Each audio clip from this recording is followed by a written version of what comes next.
मैंने एक संत का अपमान कर दिया, सभी ऋषि के गले में मैंने मरा हुआ सर्प डाल दिया है प्रभु। मैं जानना चाहता हूं क्या मेरा कल्याण होगा? सुखदेव, जिसे जो चाहिए वो मांग लो। दुर्योधन ने देखा तो नारायणी सेना मांग ली और अर्जुन ने श्री कृष्ण मांग लिए। अकेले में एक दिन कन्हैया ने पूछा, अर्जुन एक बात बताओ, जब मैं हथियार नहीं उठाऊंगा, युद्ध नहीं करूंगा, तो तुम्हारे किस काम का होगा? तुम्हारा क्या भला कर सकता हूं मैं? अरे मेरी नारायणी सेना में बड़े बड़े वीर थे, तो मांग लेते तो तुम्हारे पास विशाल सेना हो जाती। अर्जुन ने हाथ जोड़े कही, गोविंद मुझे पागल मत समझिए। अरे कौरवों को तो छोड़िए, तीनों लोगों से अकेले लड़ने की शक्ति रखता हूं मैं। लड़ने के लिए तो मैं अकेला काफी हूं, लेकिन हे गोविंद मुझे नारायणी सेना की नहीं, मुझे तो नारायण की जरूरत है। आप आइए प्रभु और मेरी जिंदगी रूपी गाड़ी की बागडोर अपने हाथ में ले लीजिए। और जब मेरी जिंदगी आपके हाथ में आ जाएगी ना, तो मेरे संसार के सारे भय मिट जाएंगे। और भय मिटे भी महाभारत के युद्ध में कर्ण, अश्वत्थामा, द्रोणाचार्य, पितामह भीष्म के दिव्यास्त्रों से अर्जुन की रक्षा किसने की? उन्हीं भगवान नारायण ने की। और अंत में अर्जुन महाभारत का युद्ध जीत गए। भागवत की कथा बता रही है कि एक बार जिंदगी रूपी गाड़ी के ऊपर भगवान को बिठा के तो देखिए, आप जिंदगी का महाभारत जीत जाएंगे। और नहीं तो यशोदा की तरह गाड़ी के नीचे कर लिया तो प्रभु लात मार की चकनाचूर जिंदगी बना देंगे। बोलिए गोविंद भगवान। सच्चा सुरोद्धार की कथा सुनाई सुखदेव जी महाराज ने।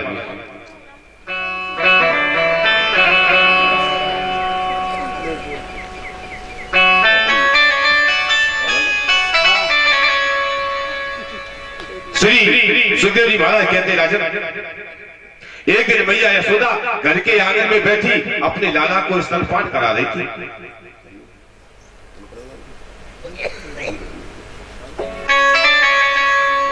स्तनपान करा रही थी,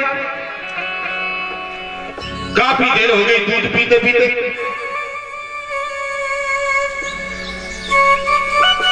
मैया ने दूध पिलाती रही, भगवान पीते रहे। तब तक कंस का भेजा हुआ एक राक्षस आ गया गोकुल में, जिसका नाम है तृणावर्त। जरा ध्यान से सुनना कथा को।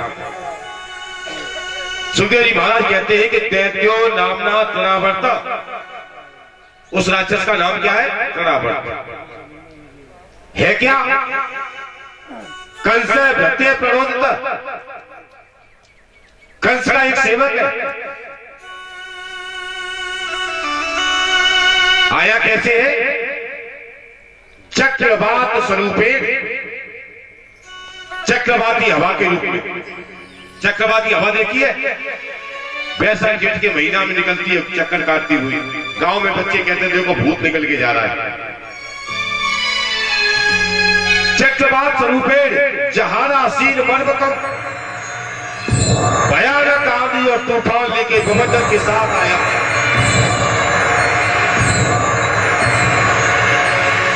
हवा समय समय कर रही है, घोर अंधेरा छा गया वो कुल में। हाथ और हाथ दिखाई नहीं दे रहा है भगवान। तो मैया की यशोदा की गोद में बैठे बैठे प्रभु ने अपना भजन सुमेध पर्वत के समान कर दिया। इतना भजन बढ़ाया प्रभु ने अपने शरीर का कि मैया यशोदा भजन को सहन नहीं कर पाई। भैया ने मन में सोचा, लाला इतनी देर से दूध पी रहा था, तब से हल्का था, भारी कैसे हो गया? लेकिन कहा किसी से नहीं। भाई ये माताओं की आदत होती है, कभी नहीं कहती।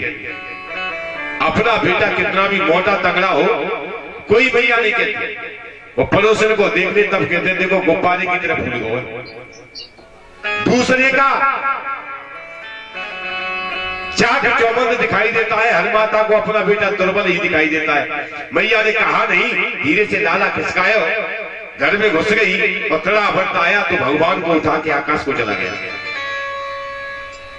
आकाश को गया।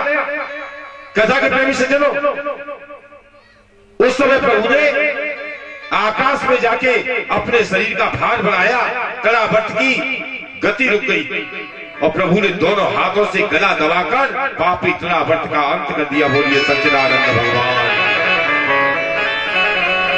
अच्छा, एक और विचार कर ले, कौन है ये तड़ाभट? हर शब्द का अर्थ निरुक्ति शास्त्र सिद्ध करता है।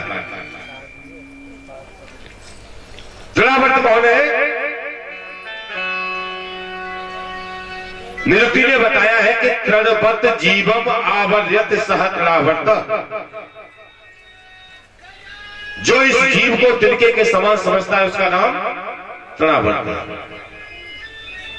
कहां आया है? गोकुल रूपी शरीर में। गोकुल रूपी शरीर में आया है। कथा के प्रेमी सज्जनों,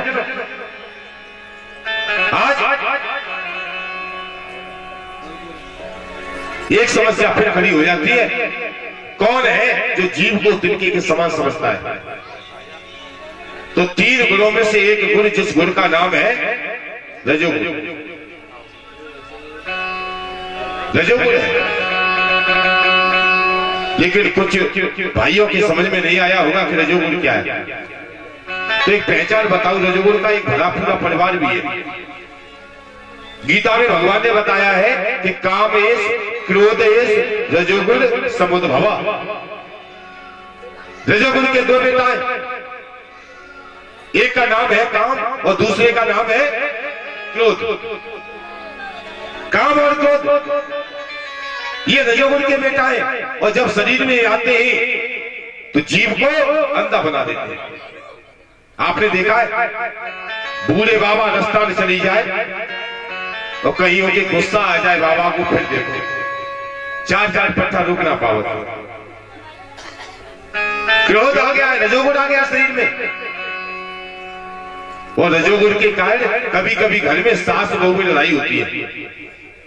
होती है अम्मा? हर घर में होती है, हमारे यहां भी होती है।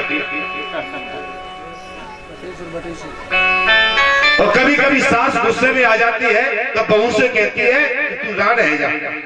बड़ी पुरानी देहाती गाली है, रान होना। हर सास के मुंह से निकल जाता बहू के लिए। अच्छा, बहू रान कब होगी? जब कहने वाली मैया का बेटा मरेगा। अब उस मां से ये पूछिए, क्या तुम ये चाहती हो तुम्हारा बेटा मर जाए? नहीं, वो मां नहीं चाहती मेरा बेटा मर जाए, लेकिन शरीर में रजोगुण आ गया है और रजोगुण ने जीव को अंधा बना दिया है, सोचने की शक्ति खत्म कर दी है, विवेक नष्ट कर दिया है। इसलिए मां बिना सोचे कह रही है बहू से, तू रान हो जाए। एक बात और बताओ, 2 बेटा है, ये तो क्रोध की पहचान, और उसका दूसरा बेटा काम आता है, वो भी यही हालत कर देता है। पारस ऋषि की कथा आती है, नदी पार करना चाहते, मल्ला भोजन करने बैठा है। बेटी ने देखा कहीं पिताजी आ गया हो तो ऋषि को पार करा दो।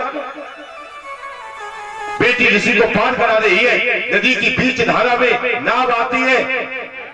पारस ऋषि की दृष्टि में कुभाव आ गया। बेटी समझ गई डोला बीच धार टोको है, बेटी समझ गई धोखो है। कहीं महाराज क्या कर रहे हैं आप?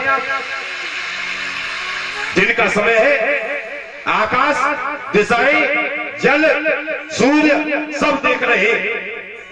महात्मा जी ने कहा बेटी चिंता मत कर, देख मेरी तपस्या का खेल देख। हाथ में जल लिया, जल का छींटा आकाश में मारा तो कोहरा पैदा कर दिया, और जल के ऊपर मारा तो काई पैदा कर दी। सारे संसार को ढक दिया अपनी तपस्या से, लेकिन अपने मन पर आए हुए काम को नहीं मार पाए, अंधा बना दिया एक पाराशर जैसे ज्ञानी को। किसने? रजोगुण ने। और भागवत की कथा बताती है, ये जीव को हमेशा परास्त करता है, लेकिन जब यही रजोगुण रूपी तड़ावर्त परमात्मा के सामने जाता है तो इसका नाश हो जाता है। बोलिए गोविंद भगवान की जय हो।